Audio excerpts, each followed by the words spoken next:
जय राधा माधव कुंज बिहारी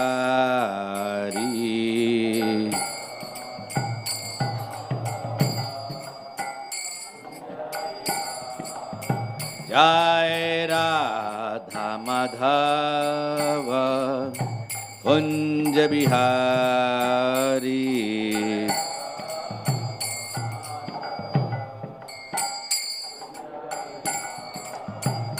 जय गोपी जनवल्लभ गिरिवरधारी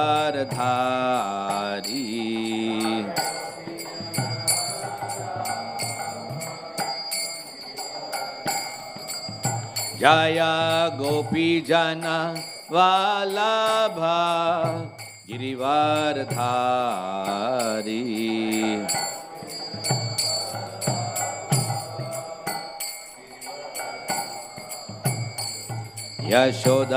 यशोदानंदन ब्रज जनरंजन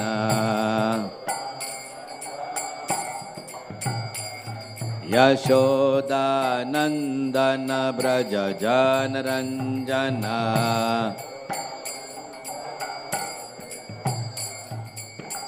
यमुना तीर वनचारी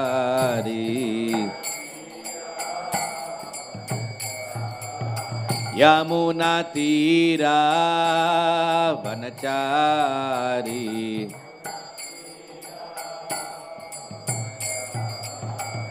जय राधा माधव कुंज बिहारी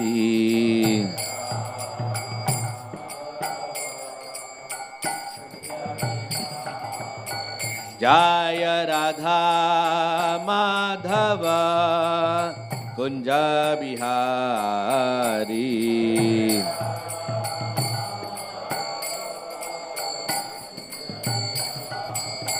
जय गोपी जनवल्लभ गिरिवरधारी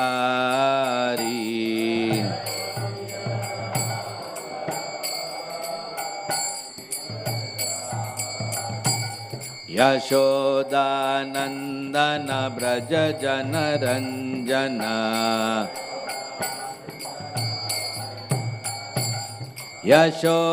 यशोदानंदन ब्रज जनरंजन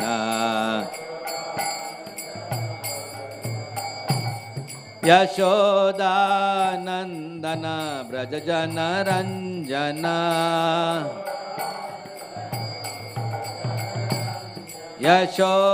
यशोदानंदन ब्रज जनरंजन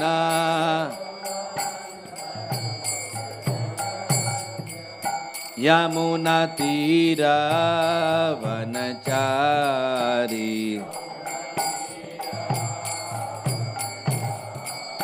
यमुना तीर वनचारी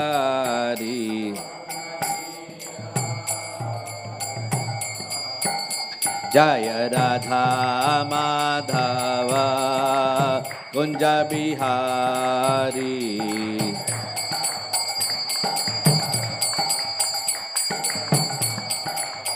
जय गोपी जनवल्लभ गिरिवरधारी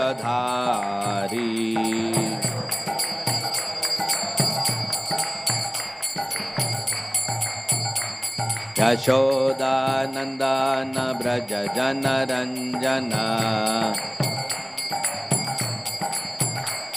यशोदानंदन ब्रज जनरंजन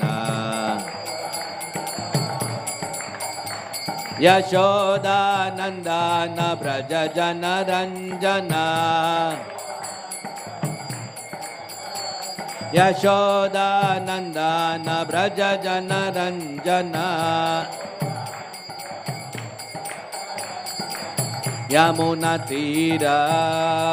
यमुनातीरवनचारी यमुनातीरवनचारी जय राधा माधव कुंज बिहारी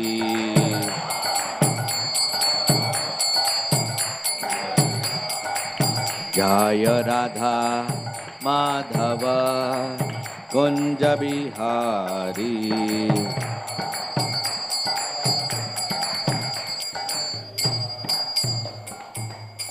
जय ओम विष्णुपाद परमहंस परिव्राजकाचार्य अष्टोत्तर श्रीमद डिवाइन ग्रेस भाई चरणारविंद भक्तिवेदांत स्वामी जगतगुरु श्रील प्रभुपाद की जय अनंत कोटि वैष्णव वृंद की जय नामाचार्य श्री हरिदास ठाकुर की जय ग्रंथाज श्रीमद भागवतम की जय गौर Premanandi all glorious assembled devotees all glorious assembled devotees all glories to assembled devotees all glories to Sri Guru and Sri Gauranga.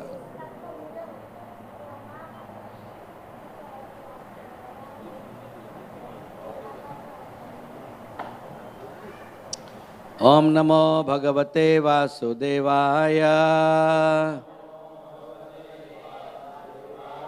Om Namo Bhagavate Vasudevaya. Om Namo Bhagavate Vasudevaya.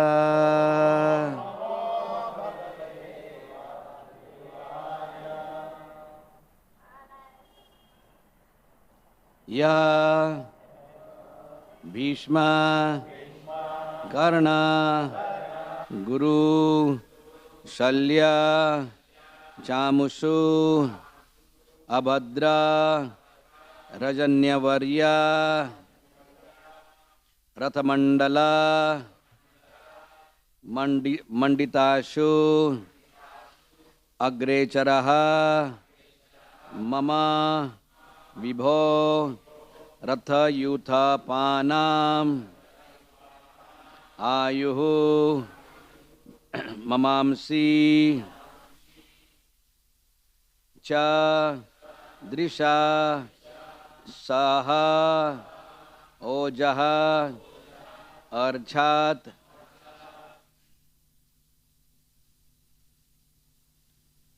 Yo Bhishma Karna Guru Shalya Chamushvabhadra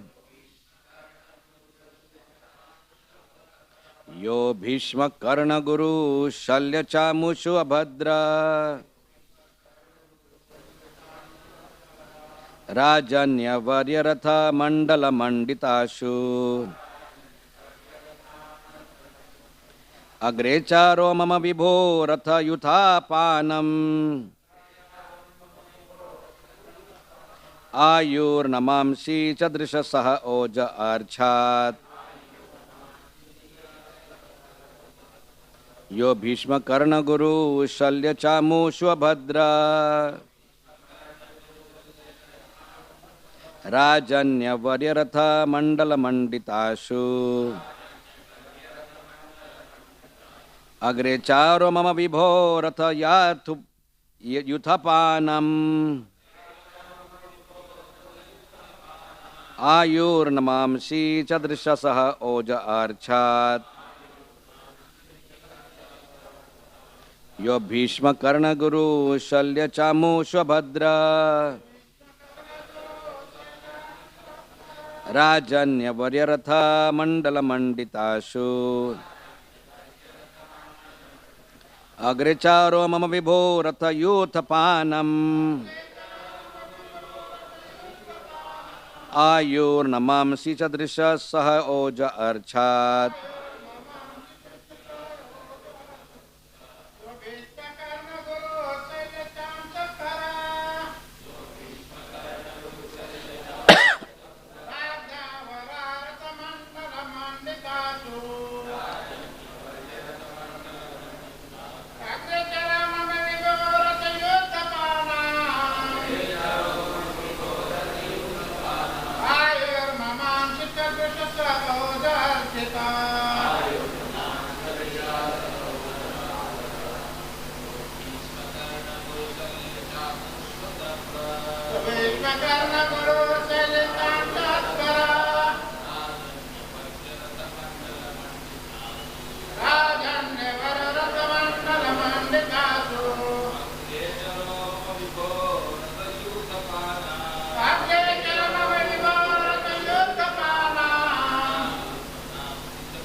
Tapanam Ayur Namamsi Chadrisha Saha Ojarchad. Ladies, Yaha, it is he only. Bhishma, Bhishma. Karna, Karna.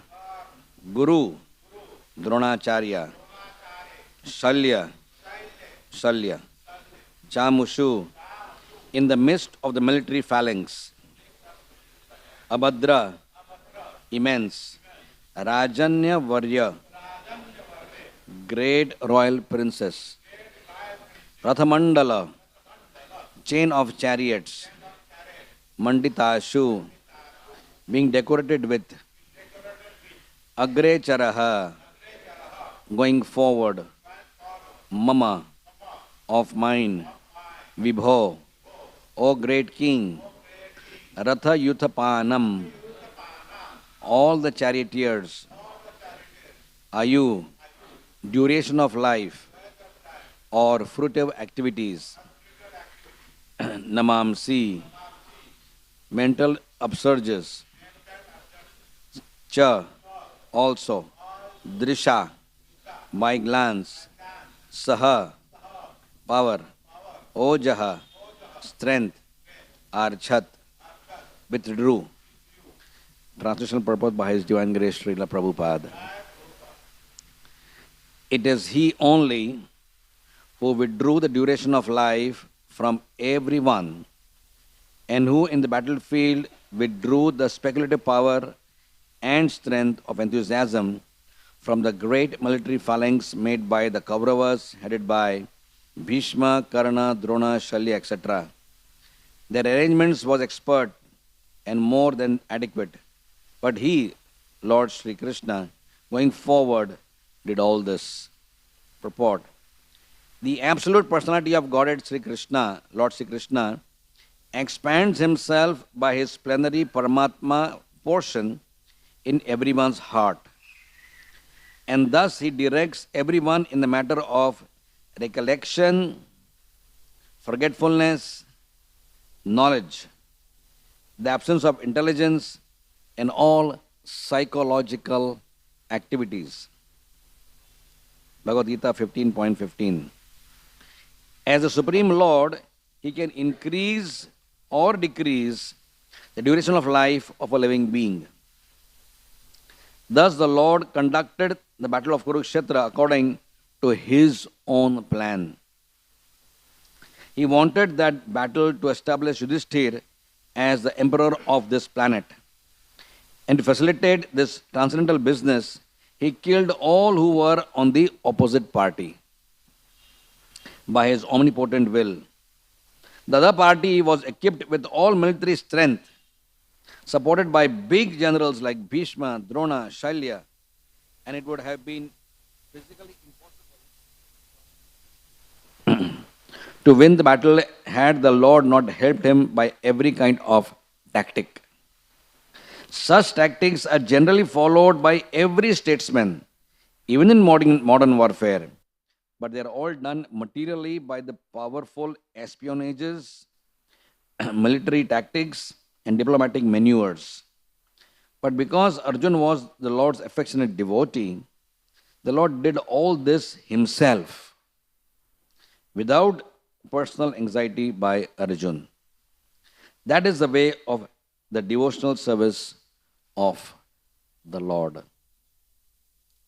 Om Agyan Timirandasya Jana Shalakaya Chakshurun Militam Yena Tasmai Sri Guruve Namaha Sri Chaitanya Manobhishtam Sthapitam Yena Bhutale Swayam Rupa Kadamayam Dadati Swapadantikam Vandeham Sri Guru Sri Yuta Padakamalam Sri Gurun Vaishnavamscha Sri Rupam Sagrajatam Sahagana Raghunathanvitam Tam Sajivam Sadvaitam Savadhutam Parijana Shahitam Krishna Chaitanya Devam Shri Radha Krishna Padan Sahagana Lalita Sri Vishakhanvitamscha He Krishna Karuna Sindhu Dinabandhu Jagatpate Gopesha Gopika Kanta Radha Kanta Namostute Tapta Kanchana Gaurangi Radhe Vrindavaneshwari Vrishabhanu Sute Devi Pranamami Hari Priye Vancha Kalpatarubhyascha Kripa Sindhubhya Evacha Patitanam Pavanebhyo Vaishnavebhyo Namo Namaha Sri Krishna Chaitanya Prabhu Nityananda Sri Advaita Gadadhara Sri Vasadi Gaura Bhakta Vrinda Hare Krishna Krishna Krishna Hare Hare Hare Ram Ram Ram.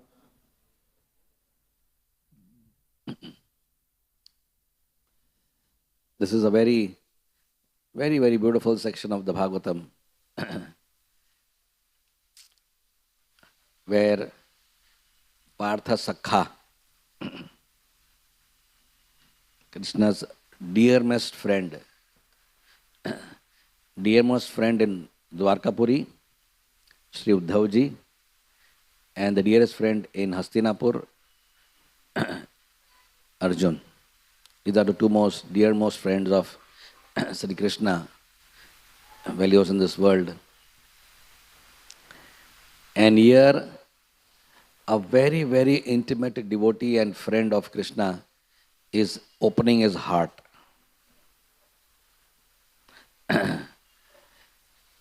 This is a section of Bhagavatam where there is intense smaranam. Shravanam, Kirtanam and Smaranam. Where Arjun is deeply going back into his memory bank as if chronologically and in a very mood of absorption, recollecting all that has happened. We are seeing the grief of Arjun and how the grief is being handled, how devotees handle grief, how devotees handle separation. Devotees handle grief by even more deeply remembering Krishna. Was Arjuna not remembering Krishna when he was in this world with him? Of course he was, always remembering Krishna. But the level of absorption now, after Krishna's departure has taken place, is on a very deep level. And it is completely absorbing his consciousness. Generally speaking, the hero of Mahabharata is considered as Arjun, is it not? Everyone knows that this huge war of 18 days fought between two powerful phalanxes of 12 phalanxes here, 7 phalanxes here, going to crores of people. And they were all vanquished. Practically just a handful remained from both sides. All that was done primarily by Bhimsen, who killed 100 sons of Dhritarashtra, and most of it was done by Arjun. Right? So he is, as far as the world is concerned, he is the unquestioned hero. Like you have cricket, you have the man of the match. So he is the man of the match type of personality. Arjun is, without Arjun, the Mahabharata would have been very different. And yet, what we are here seeing today is Arjun is not accepting even a slightest amount of glory or credit for all that happened. Everything he is being transparently transferred to somebody else's account, like you have accounts, right? Ananda Prabhu always reminds you of money. And Krishna also, of course. But, so when you perform an activity, in whose account the glory will go. That is important. Right? We're talking about here about what we call in philosophically as the transparency of consciousness. Because we are conditioned souls. What is typicality of a conditioned soul? He is conditioned by who's conditioning him? The material energy is conditioning him. And what is the result of the conditioning? He functions under the illusion of I and mine. Ahankar vimudatma karta aham. And aham. So everything is being conducted by that aham factor. Correct? So, whether it is tuham or aham, the materialist is, everything he does, his activity is going to be in only one account. What is that? The aham account. Correct? I did this and I did that. And so many things have been done by so many materialists, great scientific discoveries, climbing the Himalayan mountains and crossing the English Channel, and what sort of fascinating things are done by the materialist, no question. Nobel Prize winning, earth-shaking discoveries in medicine and in physics, and so many things have been done, right? However, when they do all these things, who gets the glory? Aham. I get the glory.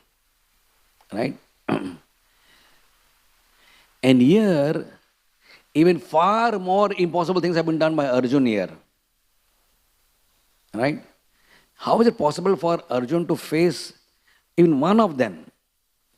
In one like Bhishma or Shalya or Brihadvata, anyone you can take among the Maharathis who were there in the Kaurav side, any one is an impossible person. And there was a whole horde of them, the whole huge group of the fathers, etc. So many more were there. And yet, Arjuna was thinking, how did I manage to subdue all these people? One of the most difficult tasks to win a bride was given to Arjun, like no one did before. We read in the previous verses, right? A body of water in a huge vessel. You can only look down, you can't look up. And then up is the fish is rotating, and beneath it the wheel also is rotating. And both are rotating at different speeds. They're not rotating at the same speed. Rotations per minute. 10 rotations per minute, and the wheel is rotating at 20 rotations per minute. So they are all going at different speeds. So when exactly they are moving in such a way that the two speeds coincide, and then look down, and then through the wheel and then through the eye. It's impossible, physiologically fit to do, right? Even when you store your hand like this, it shakes. Simple thing. You drink water also for you just hold a chamara for 3 minutes, and the hand starts shaking, right? And that's how fragile our body is. But holding a Gandiva bowl like that, and just the amount of concentration, fixation of consciousness, and you have only one chance. You don't have 3 chances. One chance, you get the lady or not, the lady of your dreams. You don't get, and no next time. There's no ATKT or repeat exam. After 6 months you can come back again for NEET exam. 6 months ke baad try again. You got it. You don't get it. You don't get it. Right? So Arjun did all these things, and now when he goes back into a flashback consciousness, that how did I do all this which amazed the world? And I would get amazed myself. How did it happen? So he's revealing, as Maharaj often says, and even devotees say this, that humility means being honest. Being honest. Honesty, humility is not enigmatic, some esoteric, some, very difficult thing to understand. Humility can be very simply understood, and humility means to be, Kisne kiya? Who did all this? Maine nahi kiya. Krishna ne kiya. Right? So he is just very honest. Do you think Arjuna is lying over here? Do you think that Arjuna is just being modest over here? Maine nahi kiya. So one is modesty. Devotee, we practice modesty. We don't practice humility most of the time. So, right? So there are 3 tracks. When you do activity, there are 3 tracks which it works on. One is the eye and mind track. That is one, ahankar. Then you become devotee. You come to temple, start chanting Hare Krishna, hear Bhagavatam classes, read Srimad. You say, I cannot take all the glory for all that is done. I have to share the glory with. So you have a joint account then. From becomes.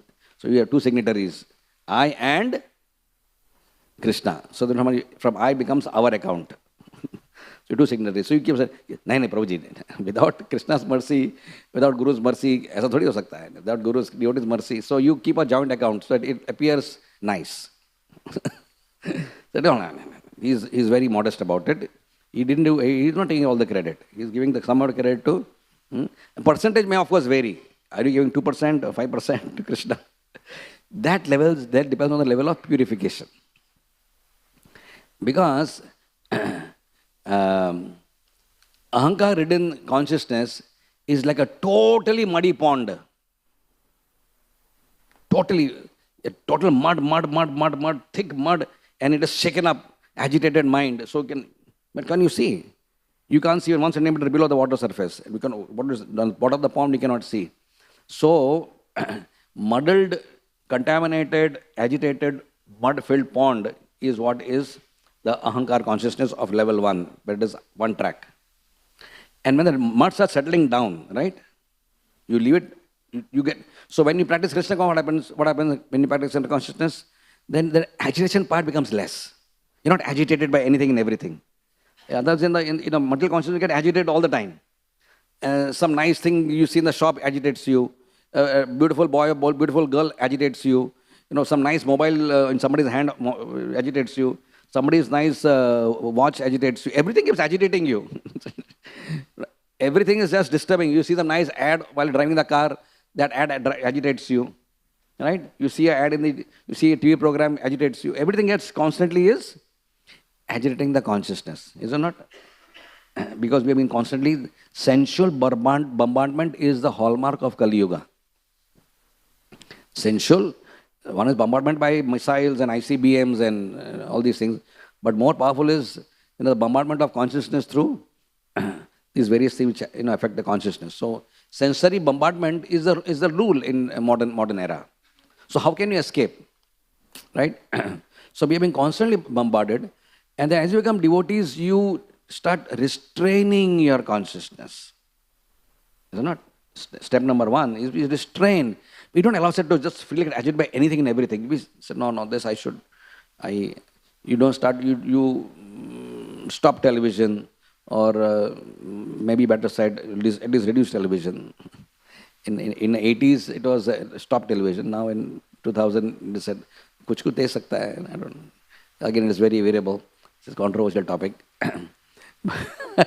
But why are we against the television? No, we are not against television. We are not against anybody. We are against the agitation which will take place. TV is good. All videos are good. Programs are good only. They're nice, very nice. As long as don't agitate the consciousness. So you watch non-agitating programs. Chalega. It's okay. So because there are very few of them, therefore the choice is so very small. Right? So we start restraining. You don't go to any party club. You don't start wearing all sorts of things. Right? So then the pond becomes what? The pond becomes little. The mud starts settling down. And you can slowly start seeing the content of the pond. What is inside?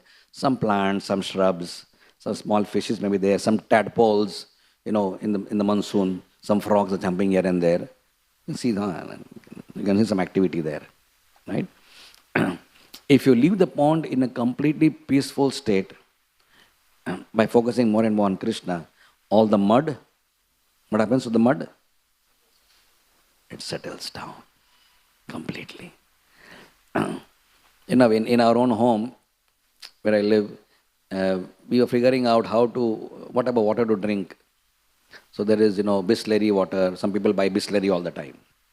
Some people, do put ozone inside. Some people put candle filter is there. Some people put all this various other gadgets available. So I was wondering, what is the best way to, as a medical man, I wanted to drink good water. But there's so much controversy on what is good water. They went to a shop. I said, I want to have good water. So can you tell me what process you use to purify? So he showed me this. You take this one. This is very nice. There are 8 candles here we put in this. So one candle will do UV light, other will do some demineralization, other will add some flavor. This. 8 candles, the water will pass through and you get pure water. I said, I definitely don't want to have this. Because you are changing the very dharma of water. I can see that.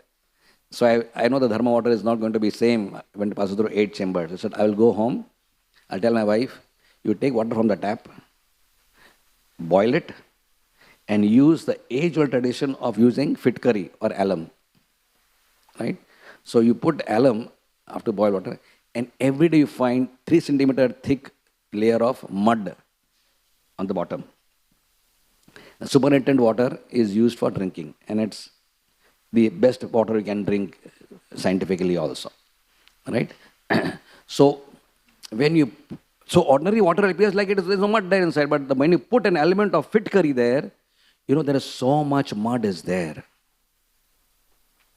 Right?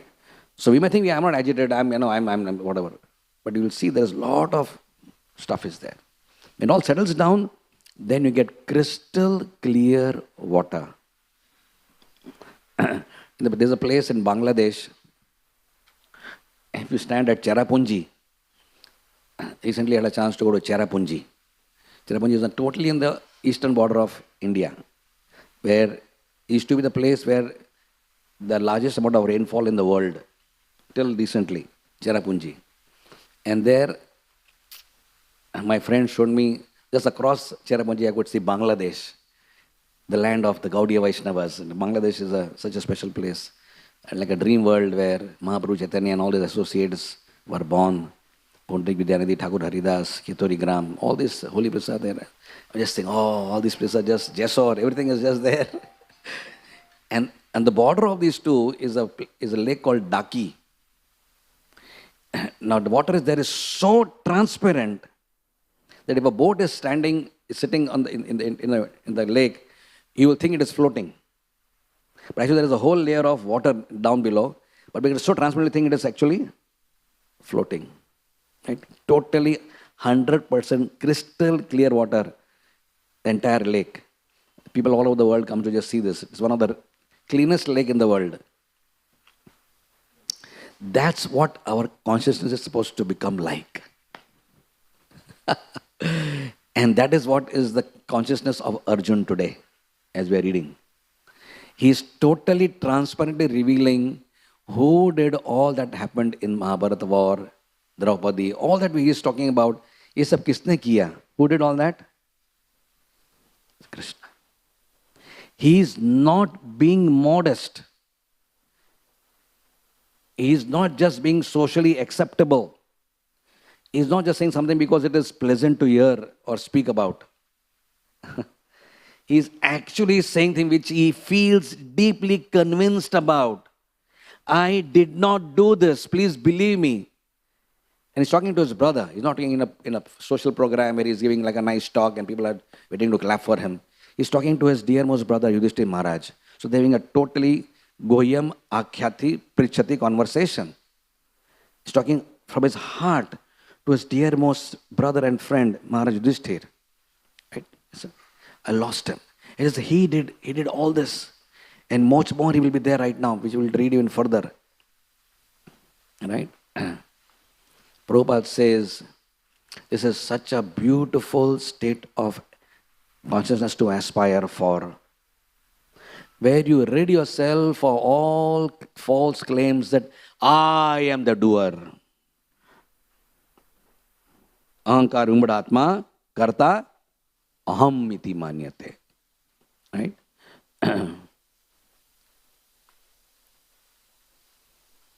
Yes, somebody did something fantastic, accepted. He must get a prize, he must get some recognition, no doubt. But he used his brain for doing that. Some strategy was there, some vision was there, some plan was there, some hypothesis was there, some experiment was done, right? Some protocols were made, some systems were set. Who did that? The brain. Did he make the brain? Do we make our own brains? Who made the brain? The brain has got more than 3 billion neurons. Who made the brain? Krishna made the brain. For doing the activity, what he did, he must have done a great thing. She must have done a great thing. He uses hands and legs, his eyes, he uses body. The body has to be functioning, right? Just simple analysis will help us to understand how the ahankar is cheating us. For make the body function, you need some food to eat. You can perform function. Can you go to Himalayas and can you conquer Kanchenjunga just by, you eat some food and go. You breathe some air. Who made the food? You made the dish, you didn't make the food. You made the parathas, but you didn't make the wheat. Right? So Krishna made the wheat. Now how can you say that I am the doer? The energy to function in your body came from the calories and proteins which God gave you, and that made you body functional. So God gave you the food. You just combined it in a nice, tasty way and ate it. Krishna gave the food to you. You don't need the air which your lungs breathe to function. Krishna made the air. Right? So even a simple ground-to-earth analysis of logical scientific thinking makes us understand, actually we are not doing. The spirit soul cannot do anything in this world. Because he is spiritual by nature. And the world is material, matter. A spiritual entity is functionless in the material world. He has to accept God-given material nature as support system to function here. It is provided by Krishna. Prabhupada used to symbolize it. You say nature. Whose nature is this?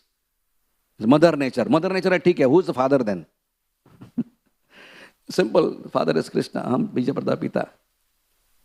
So this simple analysis makes us understand I have to get rid of this aham tendency.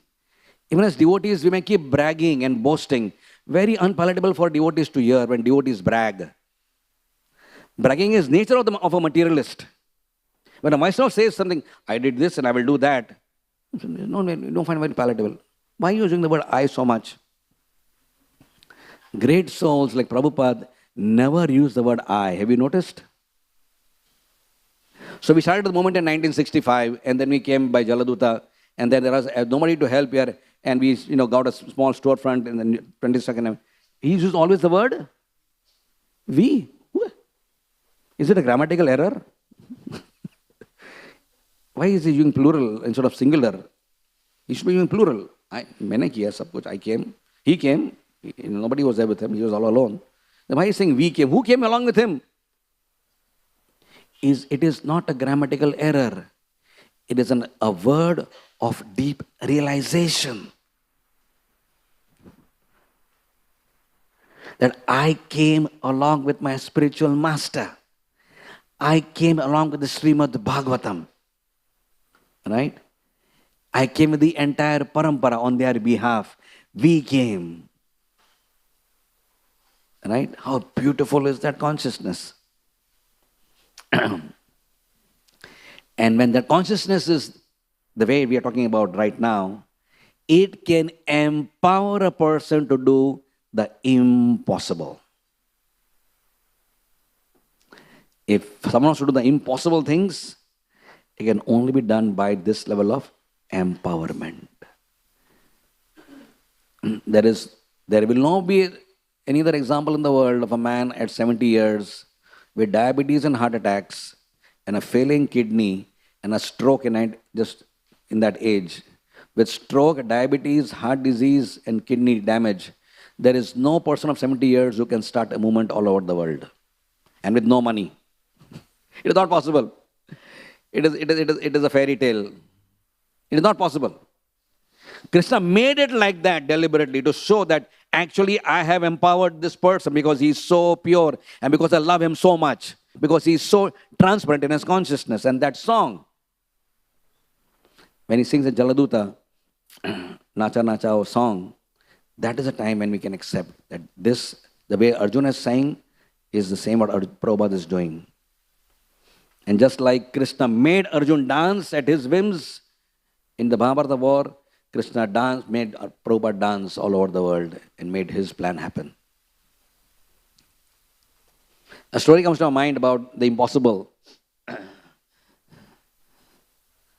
There's a great dacoit called Chand Rai, son of Raghavendra Rai. Now, in our Gaudiya line, Jagai Madai are very famous. Every new devotee knows Jagai Madai because they have seen dramas, heard stories, and like that. Every temple will do Jagai Madai drama during Gaur Purnima. So we all grow up with that. But what is there, less famous are Chand Rai and Raghavendra Rai, who are more sinful than Jagai Madai. According to whom? According to the Gaudiya Acharyas. So they don't have the world record, Jagai Madai. The Guinness Book of World Record for being the most sinful people in the creation goes to Chand Rai and Raghavendra Rai. So sinful. You won't talk about his sinful activities today. We'll talk about his non-sinful activities today. Anyway, he was very sinful. He had killed so many, and he had murdered and raped, and how many cows, how many brahmanas, no account of that. Right? And a long story, but just to come to the point where we want to start talking about him, he was hunted because of this atrocious activity. He was affected by a Brahma Rakshas. When you perform such horrible activities, there is nothing else but you get attacked by some most evil forces on the planet will affect you. So Brahma Rakshasa attacks him. Again, exorcists come, so many people come, but the Brahma Rakshasa kills those exorcists also. And then the only person, somebody says, there's a, why don't you call Narottam Thakur? So Raghavendra Rai, his father, calls him. And Narottam Thakur comes and tells the ghost, just leave this body. And the ghost bows down, said, I was waiting for you to come. Right? He bows down to the feet of Narottam Thakur, and then he said, you'll see the branch break before I go. He takes initiation from him, Chand Rai. But now he's taking a bath in the holy Ganga. He's a transformed person. And the kings whom he had penalized and tormented and harassed and looted, they are not going to leave him. One such king catches him, puts him in prison. So he calls his executioner and says, beat this guy to death over here. So he's hanging like this on two chains, and he's whipped and whipped and whipped and whipped like mad. And he just not at all retaliate. He just keeps chanting, Hare Krishna, Krishna Krishna, Hare Hare, Hare Ram, Ram. He keeps on calling out, not in pain. He is not calling out Krishna in pain. He's calling out Krishna in love. His father is restless. My son is imprisoned. I must do something for him. So he puts up, not an ad, like he calls for people to help, right? And one person in the village says, I'll help your son get released. I have just mastered an art of reaching him. Now this person is sitting somewhere in Bengal, and this fellow is somewhere, some other place, right? Several hundreds of miles away.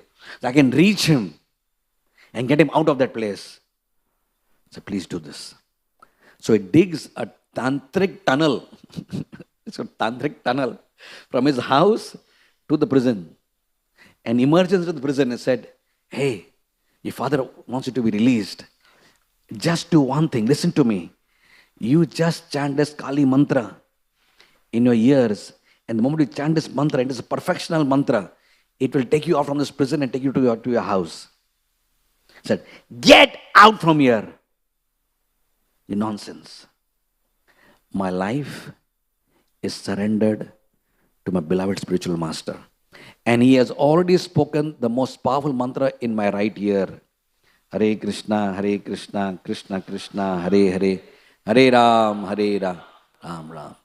And I would not allow any other lesser mantra of whatever potency it may be to sit into my heart from my ear. I have sold myself to my spiritual master. And I'm willing to go through any torment what is necessary. It may be worthy thinking, what would we have done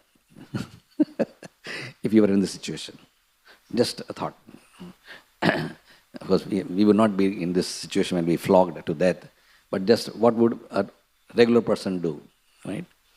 Then the jailer sends, somehow he bribes the jailer and sends food for him, doesn't take the food also. And he is absorbed in Krishna. Sometimes he's thinking of Krishna's lotus feet. Sometimes he's thinking of Srimati Radharani's lotus feet.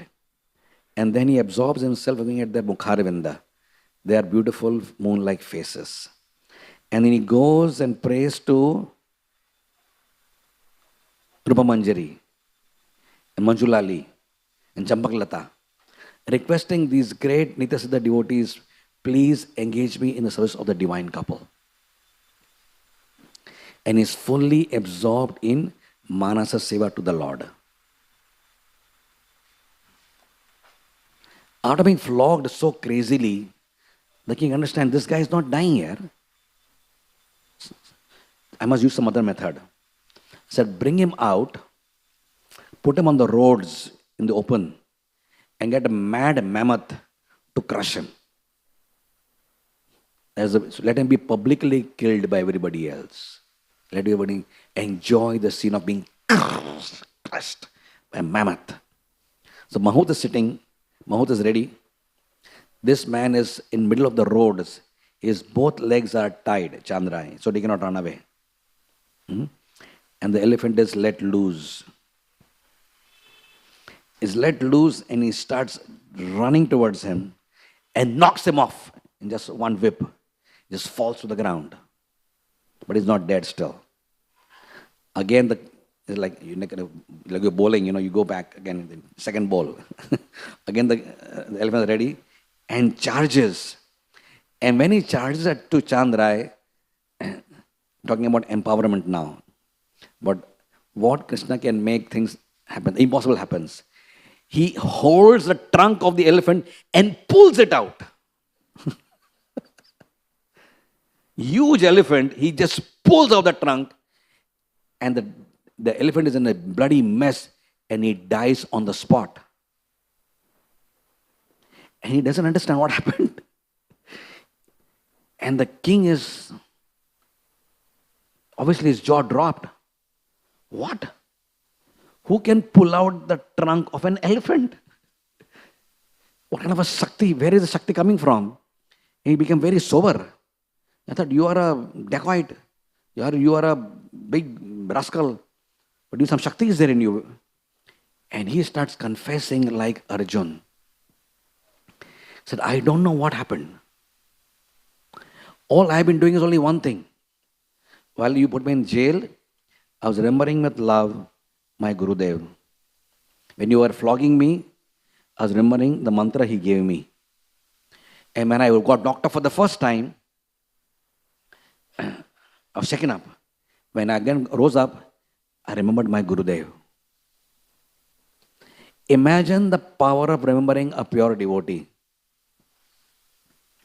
There is no difference in our line between remembering Guru and Sri Krishna. Sakshat Dharitena Samasta Shastra. We are in the November, December, we are all in the mood of the Vyasa Puja celebrations. Therefore, the story has been more relevant. The power of the remembrance of a Mahabhagavata Vaishnava. Right? And the implicit faith in that Guru, that implicit faith the way Prabhupada had in his Guru. The implicit faith that Chandra had in his Guru. The implicit faith in the mantra that Guru gave him. That everything else, any other mantra, any other anushthan, any other process, any other sub-religious activity is rejected by the purest followers of our line. And that is why Krishna empowers them to do what is impossible to do. Otherwise, in that middle track which we talk about, one track is Aham track, which we hopefully are given up by now. We are still not on the track of I track, our track, and then the third track is whose? What is it called? The his track. My track, our track, and the third is, therefore we call it as his divine grace. That is called as the his track. So we have to move our consciousness consciously. The way we progress in our bhakti is to be individually taking an inventory of within our heart on a regular basis. Yes, we are doing services, we are doing dressing, we are doing chanting, we are doing this preaching, we are doing book distribution, taking care of our families, we're doing this, we're doing that, we're doing so many things. But to what extent am I doing with the I consciousness? And the most glorious example, this is the Gaudiya line, this example really always reminds me of, what we call as implicit faith in Guru, that term which we say, implicit faith. We talk about faith, but there is examples of implicit faith in Guru. It's not an admixture. When Prabhupada uses the word unalloyed devotion, example is Chandrai. Unalloyed. No Devi, no Devta, no Tantric, Mantrik, kuch nahi chahiye mujhe. I don't want anything. Only Krishna. I want only Krishna. Right? And then of course Chandrai gets released, the story goes further, gets released. The king is like so impressed, and the king embraces him and said, you are wonderful. Right? He releases him and said, I'll give you a province to rule over. Gives him a horse, and Chandrai sends a note. He said, ordinarily I would have come, my dear father, to meet you in your village, but I'm not going to meet you. I'm going to meet my beloved Gurudev. So he takes the horse to Khituri Gram and narrates to Dharmadas Thakur the entire episode of his imprisonment, his incarceration, and all the various things happened in the prison, and his ultimate release. And there he verbally again gave full credit to my dear Gurudev. If I'm here in front of you today, it's because I was always remembering you, remembering the mantra you gave me. I have no credit in this regard. In the Ramayana, Maharaj Bharat also scales the same level we're talking about right now. Doing all the activities of a king without taking any privileges or perks of a king. A king requires a kingdom, a throne, a queen, treasury, so many things, a chariot, a palace to stay. This a king requires for performing his seva as a king. But doing only the seva without palace, without queen, without facility, without chariot, without proper food, without royal patronage, nothing. Sitting down in Nandigram, right? And giving all credit to whom? To the Paduka of Sri Ram. They are the doers. We can see Bharat Maharaj give credit to Ram's Padukas. Arjuna is giving credit to Krishna. Chandra is giving credit to Atmadas Thakur. Divine Krishna is giving credit to his beloved spiritual master. Right? So this transparency of consciousness is what we want to ultimately reach. Right? Where we realize that we even may do great things, that we are being used. Yes, I am doing things, but I am doing things because I am being used. It's not that a devotee feels Krishna is doing means I am doing nothing, I am nishkriya or akarma. Nishkarma. No. It is karma. It is a lot of karma is there. It is nishkam karma. But in the end, you realize that whatever I was being done by me, I was being used by the Lord. And there is no more deeper satisfaction for a devotee Vaishnava in his entire life than to know that I was used by the Lord. I'm always being used, not used, abused by Maya, kicked by Maya. But now I'm being used by Krishna. I'm being used by my spiritual master for doing his work, his mission in this world. There is no more deeper level of satisfaction a devotee can aspire for than to be feeling I was used. And you ask any disciple of Srila Prabhupada, they will say the same thing. We were used by Prabhupada. We were used by the parampara. We didn't do anything. We didn't know anything. We had no knowledge. We had no culture. We had no books. We had nothing. How did all this happen? How did ISKCON start? For people who had no knowledge, nothing. They were not Indians. How did it happen? Prabhupada used them in Krishna's service. Right? So we all want to be used in Krishna's service. And slowly allow the pond to settle down and become like that Daki lake, where the entire water of our consciousness goes in a non-agitated state, transparent completely, right? And we can truly say, Krishna, you are the doer, and I am simply your instrument, in the mood of being the servant of your wonderful servants. If that is a supremely beautiful consciousness we are all aspiring for in our lives. Thank you very much. Hare Krishna.